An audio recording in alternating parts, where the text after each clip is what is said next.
So I know I said that the road trip episode was coming up this week. Remember? Because we got in the car with the kid and the dog and the girlfriend, and we're going and we're driving and we're all neurodivergent except for maybe the dog. He's in question, but we're not quite sure what to do with that. Anyways, I know I said that was coming this week, but much like every other person with ADHD, something else came along and we're just going to veer off the road quick. The road, see what I did? No.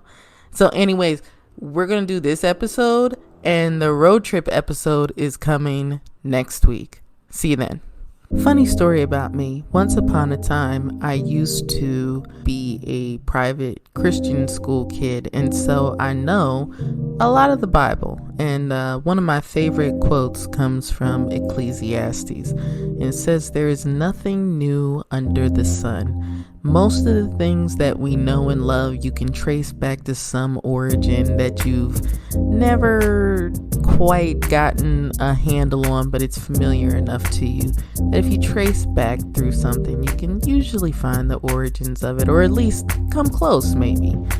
But maybe about a year ago, in fact, it was Juneteenth, so there I was at my cousin's wedding, and it was a beautiful time. We got to the reception, and they sat us with some folks that we'd never met before, and I ran into this guy named Sunnie.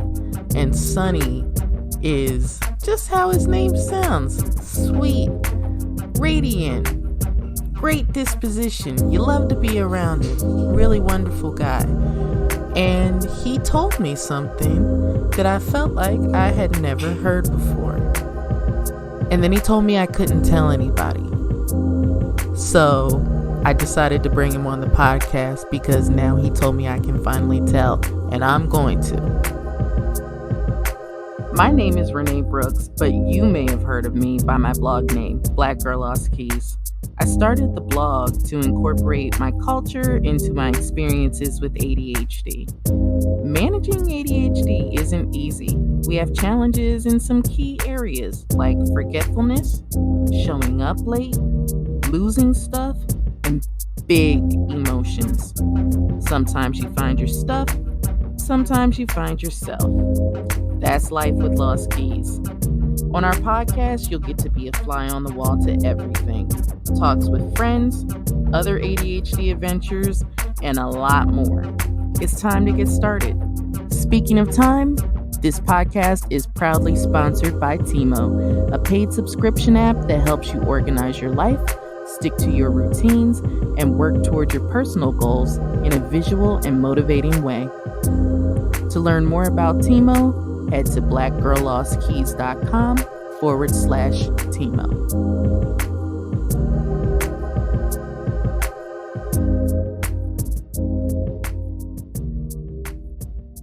Sunnie, welcome to Life with Lost Keys. I'm so happy because I can't keep this secret no more, man. I can't do it. I can't keep it either. Like, if you ask my mom and my family, they're going to tell you I can't hold water. So the fact that I kept this as long as I did is a miracle just as well. So we both were really doing it. So the universe must be conspiring in your favor, or whatever other hippy dippy shit I could add to it, because this is amazing. So yeah. For starters, let's tell the people who you are. Who are you, Sunnie? Yeah, my name's Sunnie. I am from Maryland. Shout out to PG County because that's where I was born and raised. I'm 25 years old by day, or like I like to call my part-time job. I'm a software engineer and a programs manager. And my full-time job is definitely, like you said, content creation, entrepreneurship. There's a lot of different things that I kind of got stirring up in a pot that I'm working on. But the project that we're going to talk about today is one of the biggest one we've been working on for about 2 years. So I'm definitely excited now to finally get this out and out to the world. So what's your project name? What we talking about? Like, but look, now it's time to talk. It's harder to talk about it now that you can, isn't it? Yeah, it's actually really hard. So the project is called Thim, spelling Thim. And it's all about my transition and what it means for me as a Black trans man and how I navigate life. It's a little different than a lot of the stories that media wants us to see. It's not a sob story, it's actually a happy story. So me and my team, we've been going at the boots with it. We've been talking to different producers with different networks. And there's still a lot of things we can't talk about, but we definitely can start getting some of the footage out there, especially like the trailers and things. So I'm definitely excited about that. What are three common questions that people have when you talk about your experience that Thim answers? Whew. Well, we know it's going to answer the who am I question. For sure. That's one. Um, about myself, meaning I'll get my family, my support system. A lot of people ask, how did your family feel? How did your family take it? How did your girlfriend like it? Mm-hmm. So that definitely will be answered. Uh, it's another question. Ooh.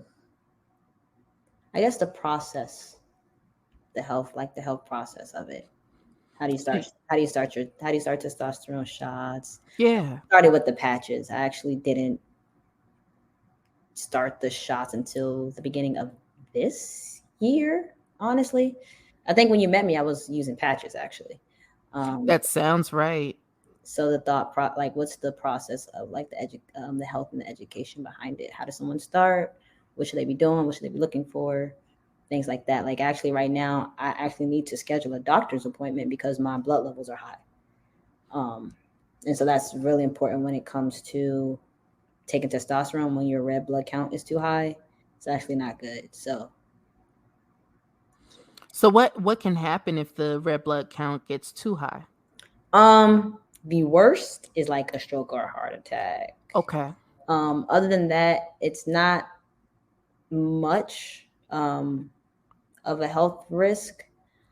I This is where I need to start going to the gym. I need to find ways to kind of get that testosterone out. Like I'm taking it weekly and I'm not really getting it out. So, you can either get testosterone out by sex or working out or some type of physical activity. I did not know that. Yeah. So I need to do some type of physical activity to like really pump this, like the testosterone out. Like, so to get the excess gone and make better use of like you're still doing injections at this point? Mhm.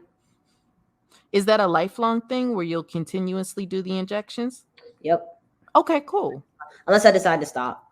Like at some Yeah. point, probably when I'm older, my testosterone level will be so high. My doctor says sometimes that people can really just stop and be fine for a while. Yeah. But as of right now, it's a every weekly thing, every Sunday or Monday, because sometimes you just don't want to put a needle in your body. So every Sunday or Monday. You know what? A lot of people express like, do you wish there was a different way besides the needles? Like, are you afraid of needles? Like, I worry about it. Like, if you're afraid of needles, what are you supposed to do? Like, you still have to bear up under it, huh? Yeah, there's other ways. So the patches, but they don't really go straight into like your bloodstream. So the patch Right. is one way, the gel's another. And then I think this is kind of like more scary than putting a shot is like there's now this injection, kind of like the birth control that they put in your arm. Yeah. You kind of have that now where it releases on the every week for you. But that's a whole like surgical thing to get put in your arm. I'm not going through that. I'll just keep taking shots. And honestly, if you're scared of needles, the best place to really put it is in your butt. That makes sense. However, Jazz gives me my shots, so she's not putting it in my butt. She puts it on the side of my leg, or you can put it in your stomach. Where did the idea to shoot them come from in the first place? Like, what was your motivation behind it?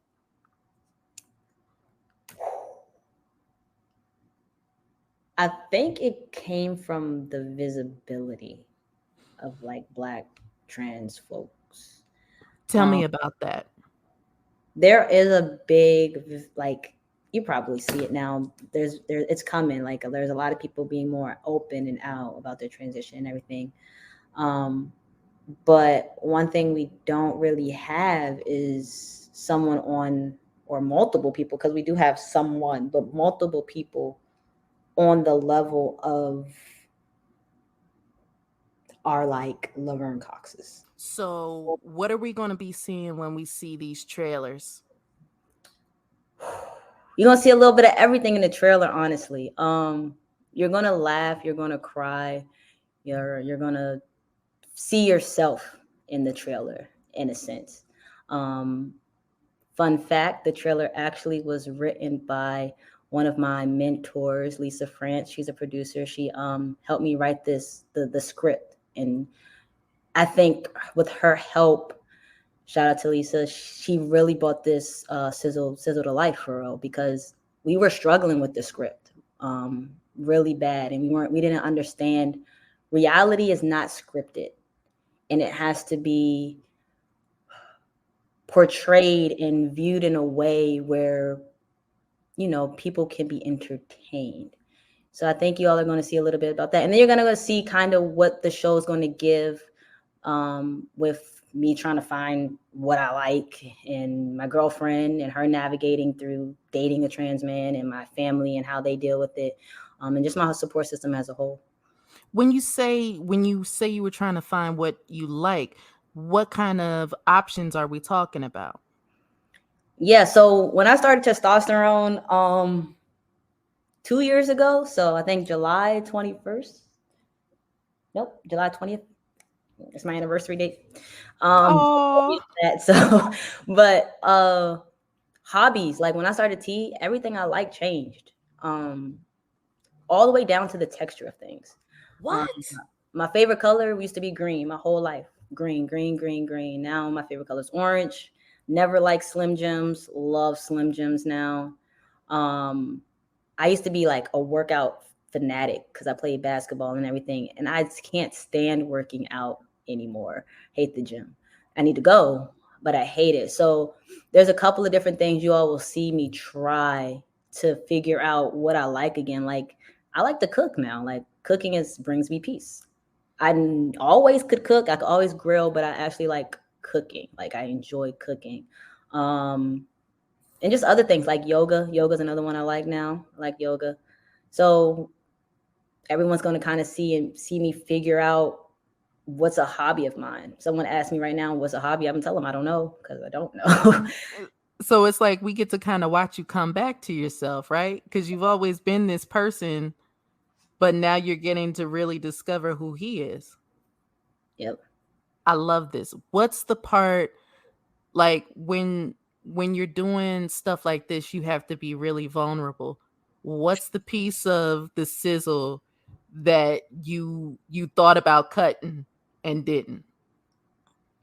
Probably all of Jasmine's crying scenes. Oh, I'm telling right on you. All of her crying scenes, because yeah, Jazz cried a lot in this. She was really the most vulnerable in that time when we shot. So we had to use her. And I think her point of view is very important, because a lot of people always talk about themselves when it Yes. comes to being trans and going through their journey. There are a lot of people that are open about their transition, but they always talk about themselves. And I definitely want to tap into my support system, because they deal with just as much as I do. Like Jasmine gets the wrath of it all. Like we live together and Yeah. everything. So she gets everything. So she is definitely the most vulnerable person in the sizzle. In this first sizzle, I'll say. In this first sizzle, in the first couple of episodes you guys will see, she probably the most vulnerable person, because she talks about herself and her own identity and her own sexuality a lot in the first couple episodes. The thing that the one of the very, like, my introduction to Jazz, of course, was in person because we met at the wedding. But the thing that I'll always remember about Jasmine is how she was like, "Oh no, you gonna have to tell these people what the deal is." Because what happened was, here we were misgendering Sunnie, and Jasmine was like, Jasmine pulled Sunnie by the earlobe a little bit and was like, "You gonna tell these people to stop misgendering you, okay?" And so we come back to the table, and there's poor Sunnie like, "Jasmine told me I have to tell y'all to stop misgendering me." And we were all like, and we all went, And you could tell Sunnie was like, oh, it's about to be some shit. And we were like, oh no, we've been misgendering you. Why didn't you tell us sooner? And you like, when I saw the relief wash over your face, I thought about like, how many fucking times does this guy have to do this? How's that feel? I gotta do it all the time. Even now, like my voice has gotten a lot deeper. You hear a couple videos from me from the past, but I mean, for me in that moment at the wedding, it was my friend's wedding. I didn't want anything to happen to take away from them. Right. And then just like in life in general, I will correct people in certain terms. One, because I'm comfortable with who I am. I know who I am. Right. Two, I have learned, and this is probably because it's said to me so many times, that I'm just me. And a lot of times when people look at me, they don't look at gender, which is amazing in a sense. But I will correct people now. Like I'm getting better at correcting people and be like, he, wrong gender, wrong pronoun, he. I'll do it subtle, but I'm not the type that's going to be like, oh, I hate like all dramatic and everything with it because someone misgendered me. Like I can have a conversation with you, and as long as it's not coming off respectful or I feel like you're doing it in any hatred way, we're cool. The reason I brought up that story in relation to Jasmine's crying is because I think that like the thing that it became very apparent about very quickly just meeting y'all that swiftly is that she encourages you to be yourself even when you might be in a place where you feel like you need to shrink back. And I think that's an important quality to have in a partner. So I was very excited for you. Yeah, she pushes me. I felt so bad for you because you were just like, I'm just trying to chill and she gonna make me do it, ain't she? Yeah. Like, I really thought I was gonna be able to just get through this wedding and go on about my business. I was And like, here she go. yo, I was like, we're gonna make it through and just cruise. And nope. Nope. But yeah, I'm like that was really cool. And that's a quality, like no matter what you're doing in life, you need a partner who's gonna be like, hey, but I thought you were trying to do this and this ain't congruent. So like let's pull ourselves back into alignment. Do you hate the feeling of fumbling around in the morning? Do you feel like you're always scrambling around to try to decide what order you should be doing things in? A lot of people with ADHD can benefit from a great morning routine. That's why I would recommend, if you're trying to put in the work to start a new routine, take a look at our sponsor, Timo. It's a paid subscription app that helps you organize your life, stick to your routines, and work toward your personal goals in a visual and motivating way. To learn more about Timo, head to blackgirllostkeys.com/Timo. That's TIIMO, Timo. So okay, so that's the part that you almost cut. How'd it feel to leave it in? You know, I didn't say anything to Britt when she was editing it, because she was sending it to me back and forth as she was editing it, because I was like, I trust her. I trust Britt to edit it how it needs to be edited. And I wanted to see that magic that Britt created, because she creates some really good things and she shoots some really amazing things. And this project is just as much hers as it is mine. So I was like, all right, I'm gonna step back and just let her do her thing. I know Jazz is probably gonna, so she sees it, she's gonna be like, why did y'all do this? And I'm crying so much in here. But I wanted Britt mainly to have free will with this, because she's in it just as much as I am. I love that. What's the hardest part about recording? Oh my gosh, the interviews. Like the cameos you see when you're watching like a reality show, and it's like a scene happens and then you see the person in the backdrop. That is, you think that's the easiest part because someone asking you a question. No, it's the hardest thing ever, because it's like they ask you a question, what's your name? You can't be like looking at them. You have to restate the question in the answer. And if you don't, they make you stop and do it again. And then it's like, it gets real deep too. Like Tashiana, she was asking some deep questions there. She literally had everybody cry in that time we shot in July. Oh, Everyone cried when she was asking questions. But the cameos, and then the second thing and the hardest thing is not looking at the camera, like just having to be natural, right? right here, and you'd be like, all right, you can't. And if I look this way, I gotta look past you. Like, so those are the two hardest things, honestly. So I How don't know long do you shoot for? that time when we shot the trailer, we shot in July. A week. We shot in a week. Okay, cool. This time we're shooting a month and maybe a month and a half, because we have to get 8 to 10 episodes of footage. Yes. So, okay. Do we get to spoil anything? Like what's coming? You're I not you're not gonna tell me nothing? I don't want to get in trouble after this. Touche. Look, and you already talking to somebody who is confirmed in semi trouble. So I'm probably not the example you want to follow. Don't I send Jasmine. The trailer really is all everyone's getting. Everyone's getting 2 trailers. The one that's dropping in a little, like right after this, and then the one that's going to drop in the beginning of August. Other than that, everybody just has to wait till the pilot comes out. And actually, I will tell you that the pilot is going to be different than the one you saw. Okay. Is there any kind of Patreon or any kind of like place that folks who want to help support you financially can contribute? Because these, I mean, like, let's be honest, we can talk about the kind of content we want to see. It takes money. And that's some of the reason why we don't all get a voice. We have to put our own money into it. And our own money can be really difficult when it comes to filming. Like, Right. where can we support you if we want to send you a couple dollars?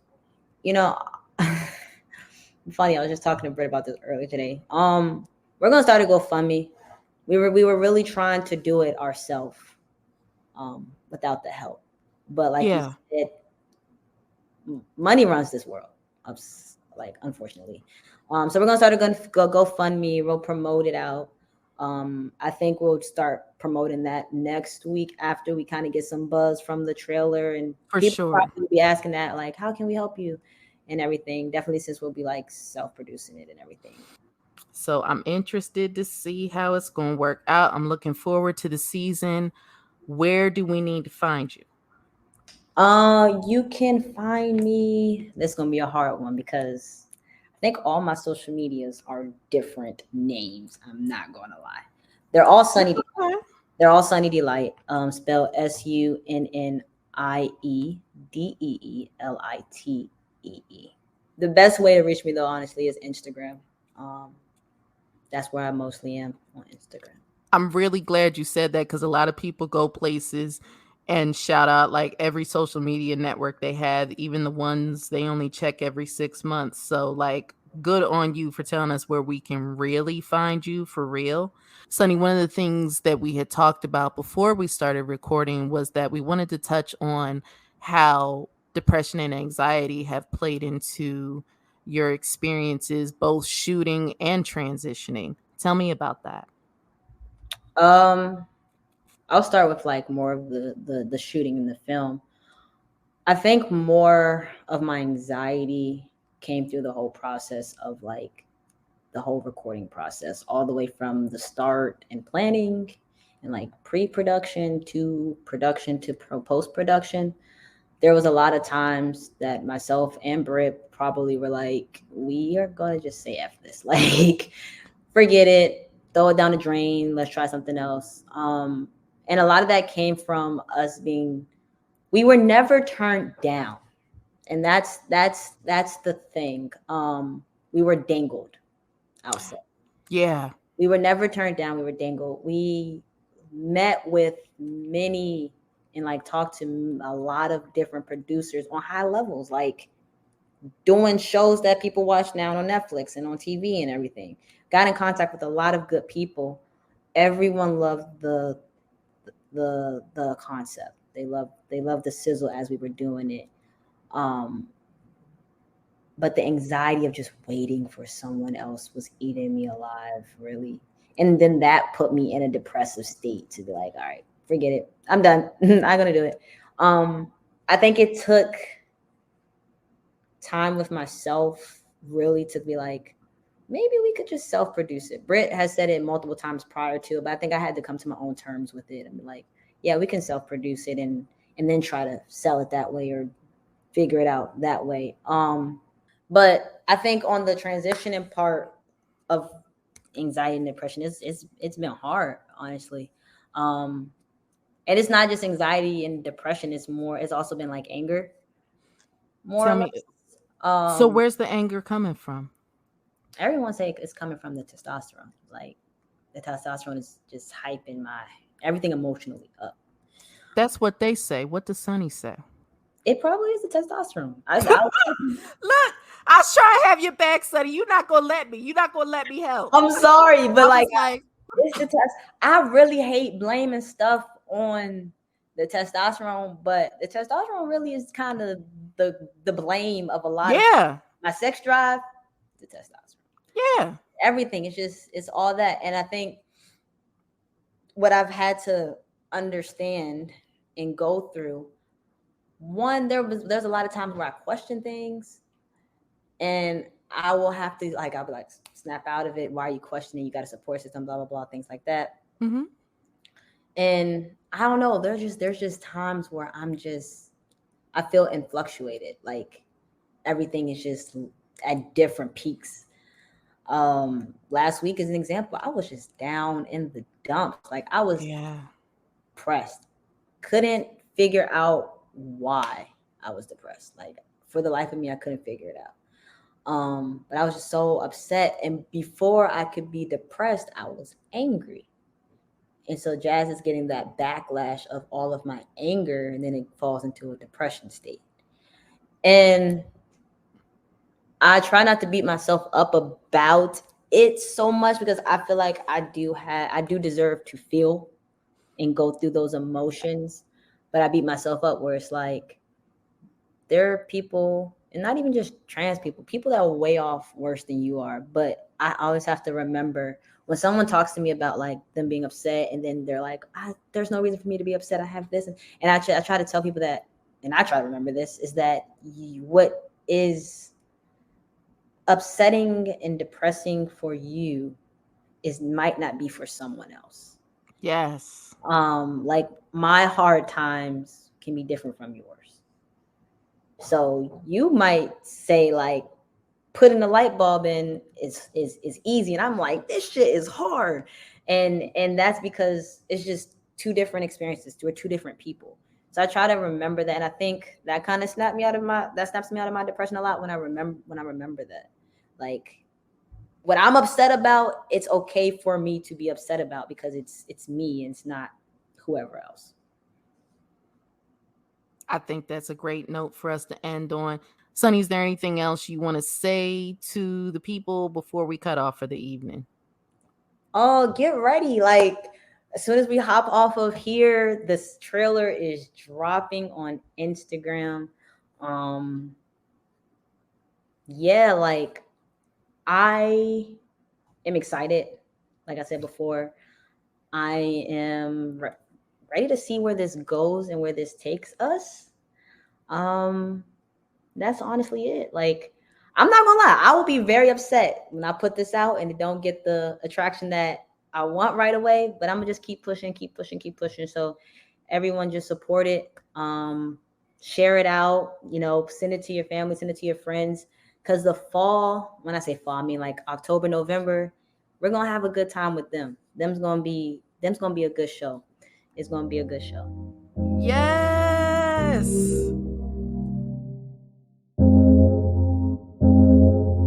After I sat down with Sunnie to record this episode, I got a hold of this great article by Scientific American. It's called Coming Out Autistic. And in that article, they cite a study that they say about 25% of gender diverse people have autism, compared to about 5% of cisgender people, leading them to suggest that transgender and gender diverse adults were between 3 and 6 times more likely to be diagnosed as autistic. If you look in the notes of that study, they also mentioned that beyond that, there were findings of people with ADHD as well and other neurodivergences going on. So I wanted to have Sunnie come on the show, one, to promote Thim, and one, because I think that media ought to reflect the people who are having the experiences, and there is a large transgender and gender diverse population within the world of neurodivergence. So this is for y'all. We see you. Thank you for listening to Life with Lost Keys. If you enjoyed what you hear, go ahead and leave us a review and share us with whoever you like sharing your podcasts with, from whatever platform you like listening to them on. If you're loving what you hear, please support us at patreon.com/Black Girl Lost Keys.